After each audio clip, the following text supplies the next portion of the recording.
Hello guys, royal ডুকারের পক্ষ থেকে সবাইকে স্বাগত জানাই। আজকে আমরা নিয়ে এসেছি ক্লাস 11 সেমিস্টার 2 বায়োলজির একটা চ্যাপ্টার, যেটা দেখবো আমরা রেসপিরেশন, বা যেটাকে আমরা বাংলায় কি বলি, শ্বসন। এই চ্যাপ্টারটাকে আমরা বুঝে নেব একটু সহজ সরলভাবে।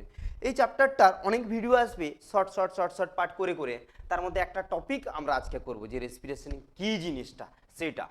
নেক্সট যে জিনিসটা আমরা দেখব যে রেসপিরেশন কি। ধরে নাও এটা একটা সেল, কি বললাম, এটা একটা কি, এটা একটা সেল। এই সেলটার মধ্যে কোনো না কোনো খাদ্যবস্তু সঞ্চিত অবস্থায় আছে। সে খাদ্যবস্তুটা কি? সে খাদ্যবস্তুটা হচ্ছে গ্লুকোজ। আমরা জানি সমস্ত কোষের মধ্যে খাদ্যবস্তু হিসেবে কি সঞ্চিত থাকে? গ্লুকোজ। এবার সেই গ্লুকোজটা বাইরে থেকে ব্যাপন প্রক্রিয়ায় অক্সিজেনকে কোষের মধ্যে প্রবেশ করে এবং সেই অক্সিজেনের সাথে সে কি করে? বিক্রিয়া করে তিনটে জিনিস উৎপন্ন করবে। কি কি? জল উৎপন্ন করবে, কার্বন ডাইঅক্সাইড উৎপন্ন করবে, আর মেনলি কি উৎপন্ন করবে?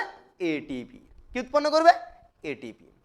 তাহলে এই যে দেখো, তাহলে আমরা রেসপিরেশন কাকে বলবো? রেসপিরেশন কি? রেসপিরেশন হচ্ছে, দেখো, যে কোনো কোষস্থ খাদ্যবস্তু অক্সিজেনের উপস্থিতিতে জারিত হয়ে যদি জল, এটিপি আর কার্বন ডাইঅক্সাইড, এটিপি মানে শক্তি উৎপন্ন করে, তাহলে এই টোটাল প্রক্রিয়াটাকেই আমরা কি বলবো? টোটাল প্রক্রিয়াটাকে বলবো আমরা রেসপিরেশন। কি বলবো? রেসপিরেশন।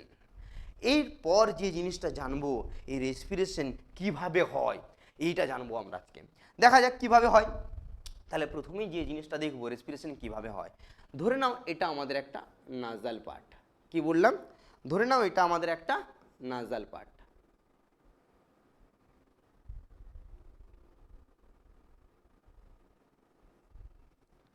এই যে এই নাজাল পার্ট থেকে আমাদের বেরিয়ে গেছে কে? Pharynx, larynx and trachea. তারপরে গিয়ে করে সেটা ভাগ হয়ে গেছে, ভাগ হয়ে কি তৈরি করেছে? ব্রঙ্কাস। এইবার ভালো করে একটা জিনিস দেখো, ব্রঙ্কাসগুলো কার মধ্যে গিয়ে ঢুকেছে? লাংসের মধ্যে গিয়ে ঢুকেছে। এইবার আমরা দুটো জিনিস জানবো, এই রেসপিরেশন আমাদের কার সাথে রিলেটেড। রেসপিরেশন আমরা তিনটে জায়গার সাথে রিলেটেড করবো, একটা ব্রিদিংয়ের সাথে, আর একটা প্ল্যান্ট বডির ক্ষেত্রে। প্ল্যান্ট বডির ক্ষেত্রে কিন্তু ফটোসিনথেসিসের ক্ষেত্রেও কিন্তু সেটা খুবই গুরুত্বপূর্ণ। তাহলে আমরা দেখে নেবো ব্রিদিংয়ের সাথে সেটা কিভাবে রিলেটেড। আমরা দুটো জিনিস দেখব, নিঃশ্বাস আর প্রশ্বাস। নিঃশ্বাস কোনটা? যেটাকে আমরা কি করছি, ভিতরের যে কার্বন ডাইঅক্সাইড, সেই কার্বন ডাইঅক্সাইডটাকে বাইরে রিমুভ করছি। এই রিমুভটাকে আমরা কি বলবো? কার্বন ডাইঅক্সাইডটাকে নিঃশ্বাস বা এক্সপিরেশন। এইবার কোনো অক্সিজেনযুক্ত বায়ু মানে এক্সটার্নাল এয়ার অর্থাৎ অক্সিজেনযুক্ত বায়ু আমরা আবার কোথায় প্রবেশ ঘটাচ্ছি? আবার প্রবেশ ঘটাচ্ছে লাংসের মধ্যে, তখন এটাকে বলবো ইন্সপিরেশন বা প্রশ্বাস। তাহলে এইবার দেখো, তাহলে নিঃশ্বাসটা কোনটা?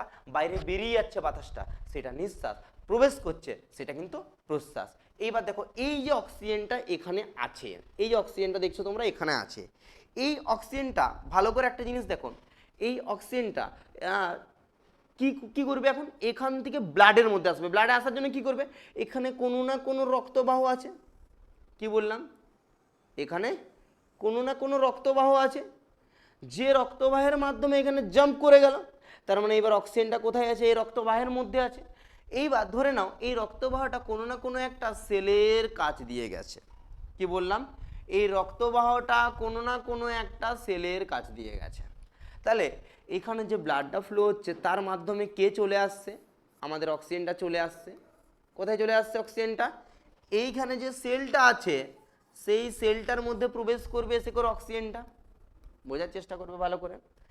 যখনই প্রবেশ করবে কি হবে ঘটনাটা? যখনই প্রবেশ করবে, দেখো যখনই প্রবেশ করবে এখানে কে আছে? গ্লুকোজ আছে। এই অক্সিজেনটা যে করে কার সাথে বিক্রিয়া করছে? গ্লুকোজের সাথে বিক্রিয়া করছে। যখনই গ্লুকোজের সাথে বিক্রিয়া করবে তখনই কি করবে? তিনটে জিনিস উৎপন্ন করবে, একটা এটিপি, একটা জল আর একটা কার্বন ডাইঅক্সাইড। কটা জিনিস তৈরি করছে? 1 নম্বরে এটিপি, 2 নম্বরে জল, 3 নম্বরে কার্বন ডাইঅক্সাইড। তিনটে জিনিস তৈরি করছে। তাহলে দেখো, তার মানে এই অক্সিজেনটা যদি না আসতো এই গ্লুকোজটাকে ভাঙতে পারতো না। হ্যাঁ, এই জন্য আমরা রেসপিরেশনকে দুটো টাইপসে ভাগ করা হয়।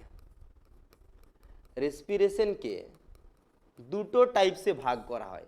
কি কি? একটাকে বলি আমরা অ্যারোবিক অ্যারোবিক রেসপিরেশন রেসপিরেশন মানে যেটাকে আমরা কি বলি সবাত শোষণ। কি বলি? সবাত শোষণ। আর একটা হয় অ্যানারোবিক রেসপিরেশন।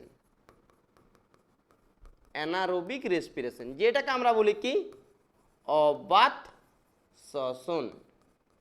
এইবার দেখব এই যারা সবাত শোষণ হয় যাদের মধ্যে, তাদের যে গ্লুকোজটা থাকে সেই গ্লুকোজটা কার উপস্থিতিতে ব্রেকডাউন করবে? অক্সিজেনের উপস্থিতিতে। মনে রাখবে। মনে রাখার জন্য উপায় কি? আমরা ইংলিশ টার্মটা কি জানি? অ্যারোবিক। অ্যারো কথাটা এসেছে মনে রাখবে এয়ার থেকে। এয়ারের মধ্যে কে প্রেজেন্ট থাকে? অক্সিজেন। সেই অক্সিজেন এসে ভাঙে। তাহলে এই জন্য আমরা বলতে পারি যে সবাত শোষণের ক্ষেত্রে, সবাত শোষণ বা অ্যারোবিকের ক্ষেত্রে যারা কাজ করে তাদের গ্লুকোজটা কার মাধ্যমে ভাঙে? অক্সিজেনের উপস্থিতিতে ভাঙে। আর যারা এনারোবিক তাদের অর্থাৎ অবাত শোষণ, তাদের ক্ষেত্রে গ্লুকোজটা অক্সিজেনের উপস্থিতি বা অনুপস্থিতি, এবং অক্সিজেন উপস্থিতি বললে কি হবে? এখানে ডাইরেক্টলি অক্সিজেন কাজ করে না, সেটা কোনো না কোনো মৌলের সাথে যুক্ত অবস্থায় কাজ করে। মাথায় রাখবে, কোনো না কোনো মৌলের সাথে যুক্ত অবস্থায় কাজ করে কাকে ব্রেকডাউন করবে? গ্লুকোজকে। তাহলে আমরা একটু আগেরটাই চলে যাই, দেখবো কি যে এখানে বললাম। তাহলে এই ভালো করে দেখো, এই কোষটার মধ্যে অক্সিজেনের উপস্থিতিতে হয়েছে না অনুপস্থিতিতে হয়েছে? তার মানে এখানে কোন রেসপিরেশন ঘটেছে? অ্যারোবিক।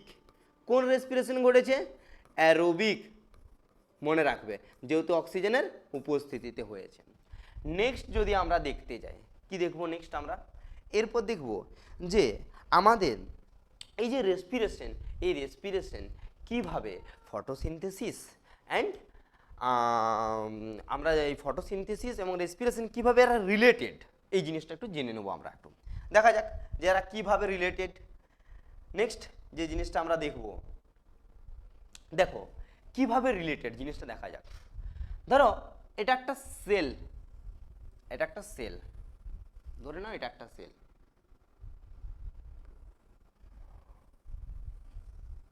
এটা একটা সেল, এটা একটা কি cell? Plant cell. Plant cell একটা উদ্ভিদ কোষ। ধরে নাও এটা তার একটা কোষ অঙ্গাণু। এই কোষ অঙ্গাণুটার নাম কি? মনে রাখবে,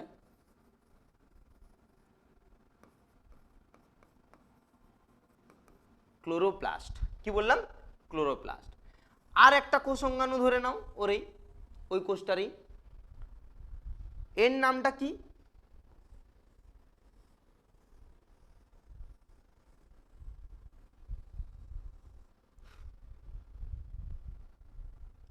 এর নামটা কি? মনে রাখবে, মাইটোকন্ড্রিয়া। মাইটোকন্ড্রিয়া। এবার দেখো এখানে একটু জানতে হবে যে রেসপিরেশনটা ফটোসিনথেসিসের সাথে কিভাবে রিলেটেড, সেই জিনিসটা দেখবো আমরা একটু। দেখো তাহলে আমরা জানি, ধরে নাও এটা সান, সূর্য। সূর্য থেকে আলো আসে, আলোটা এসে কোথায় পড়ে? এরকম পার্ট থাকে, এরকম পার্ট থাকে। এটাকে কি বলবো আমরা? এটাকে এরকম কি পার্ট থাকে? এরকম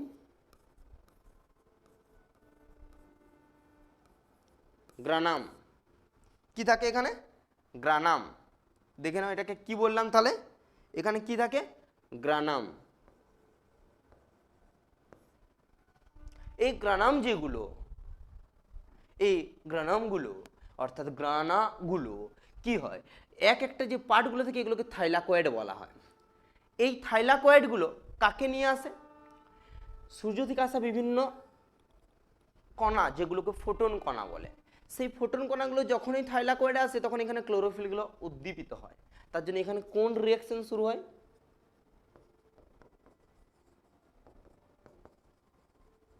কোন রিয়াকশন শুরু হয়? লাইট রিয়াকশন শুরু হয়। যখন লাইট রিয়াকশন শুরু হয় তখনই এখান থেকে কে উৎপন্ন হবে? যখন লাইট রিয়াকশন শুরু হয় এখান থেকে কে উৎপন্ন হবে? এটিপি। কে উৎপন্ন হবে? এটিপি। এরপর এই ক্লোরোফিলের মধ্যে বা ক্লোরোপ্লাস্টের মধ্যে একটা চক্র সম্পূর্ণ হয়, যেটাকে আমরা সি3 চক্র বা কেলভিন চক্র বলি। এই কেলভিন চক্রে এই এটিপিটা প্রবেশ করবে। আবার এখানে কিছু জিনিস উৎপন্ন হয়, NADH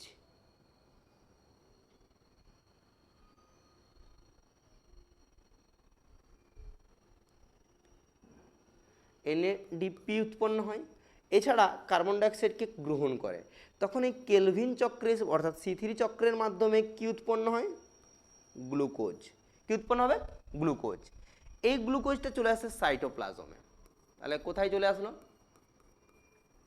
সাইটোপ্লাজমে। তাহলে সাইটোপ্লাজমে কে আসলো? গ্লুকোজটা। এরপর এই গ্লুকোজটা সাইটোপ্লাজমে এসে করে গ্লাইকোলাইসিস ঘটায়।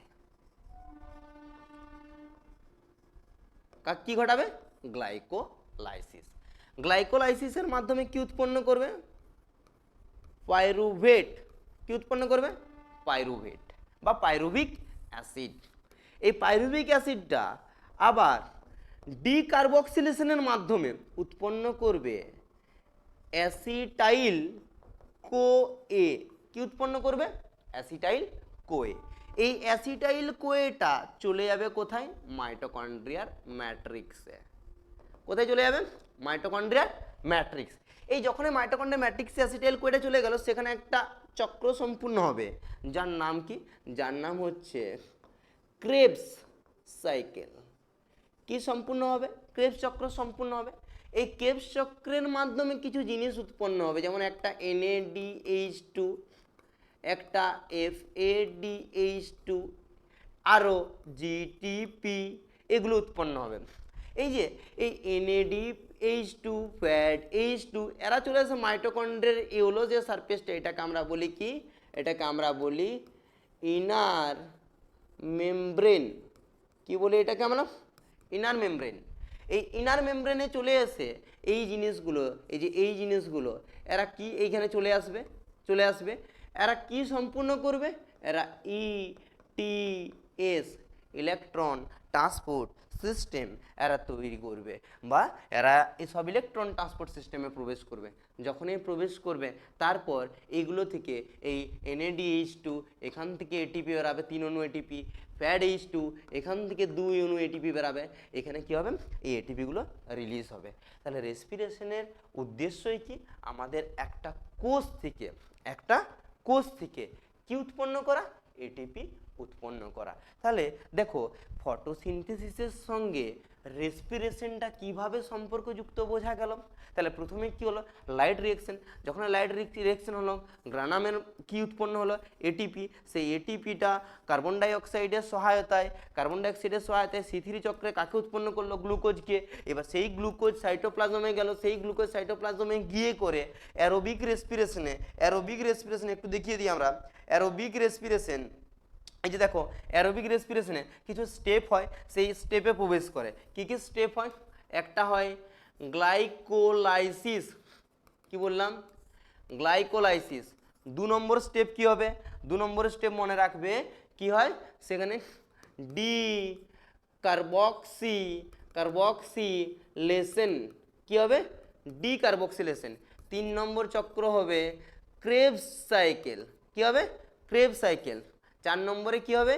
ETS, ইলেকট্রন ট্রান্সপোর্ট সিস্টেম, বা এটাকে ইলেকট্রন ট্রান্সপোর্ট চেনও বলে, মনে রাখবে। এটাকে ETCও বলা হয়, ইলেকট্রন ট্রান্সপোর্ট চেন। এইবার দেখো তার মাধ্যমে কি হলো? তার মাধ্যমে দেখো এই প্রথমে কি করলো? গ্লাইকোলাইসিস করলো। গ্লাইকোলাইসিসের মাধ্যমে গ্লুকোজটা কিসে কনভার্টেড হলো? পাইরুভেটে। তারপরে ডিকার্বক্সিলেশনের মাধ্যমে অ্যাসিটাইল কোয়ে। ডিকার্বক্সিলেশন হওয়ার পর সেখান থেকে অ্যাসিটাইল কোটা কোথায় প্রবেশ করলো? মাইটোকন্ড্রিয়ায় প্রবেশ করলো। তাহলে মাইটোকন্ড্রিয়া থেকে কি হলো? ম্যাট্রিক্সে গিয়ে করে ক্রেবস সাইকেল করলো। ক্রেবস সাইকেলের মাধ্যমে GTP তৈরি করবে, NADH2 তৈরি করবে, আর FADH2 তৈরি করবে।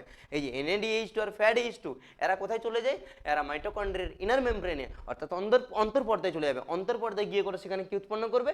ETS এর মাধ্যমে 3 অণু ATP উৎপন্ন করবে NADH2, আর 2 অণু ATP উৎপন্ন করবে কে? FADH2। তাহলে এর মাধ্যমে কি হলো? আমাদের দেহে শক্তি উৎপন্ন হচ্ছে, বা উদ্ভিদের দেহে শক্তি উৎপন্ন হচ্ছে, এবং তাদের যে বিভিন্ন বিপাকীয় কার্যগুলো, বা তাদের যে বিভিন্ন যে তোমার অঙ্গস্থানিক কার্যগুলো, বা যে কার্যগুলো তারা করে, সেই কার্যগুলো করার জন্য কি হচ্ছে? শক্তি পেয়ে যাচ্ছে। কিভাবে রেসপিরেশনটা ফটোসিনথেসিসের সাথে জড়িত বোঝা গেল। তাহলে এটা হলো আমাদের একটা রেসপিরেশনের কি একটা কনসেপ্ট, যে কিভাবে রেসপিরেশন হচ্ছে। তাহলে এর পরে আমরা নেক্সট ভিডিওতে দেখে নেবো এর প্রত্যেকটা এক একটা স্টেপ। ধন্যবাদ। যদি ভালো লাগে তাহলে পরের ভিডিওটা দেখো এবং সাবস্ক্রাইব করে দেবে। ঠিক আছে, থ্যাংক ইউ।